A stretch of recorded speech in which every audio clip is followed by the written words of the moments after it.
کشمیر اور جہلم میں آنے والے زلزلے کے باعث منگلا ڈیم کی جھیل کا پانی گدلا ہو گیا، جس کے باعث پاور ہاؤس کی ٹربائنیں بند کر دی گئی۔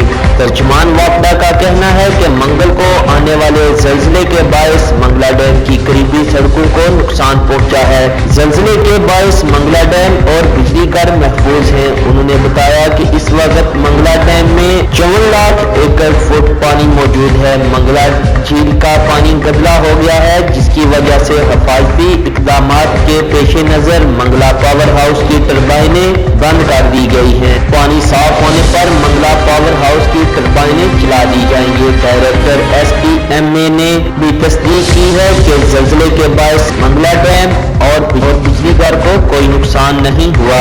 متعلقہ حکام اور اہلکار موقع پر موجود ہیں۔ انہوں نے بتایا کہ زلزلے کے باعث میرپور جادلہ کے مقام پر 2 پل ٹوٹ گئے ہیں۔ میرپور میں زلزلے سے 17 افراد جاں بحق۔ اسٹیٹ ڈیزاسٹر مینجمنٹ اتھارٹی کے سیکرٹری شاہد محی الدین نے کنفرم کیا ہے کہ 10 افراد جادلہ میں اور 7 افراد میرپور شہر میں جاں بحق ہوئے ہیں۔ سابق وزیر اعظم آزاد کشمیر سردار عتیق احمد خان میرپور پہنچ گئے۔ کارکنوں کو امدادی کاموں میں بڑھ چڑھ کر حصہ لینے کی ہدایت۔ افواج پاکستان نے بڑا ریسکیو آپریشن شروع کر دیا۔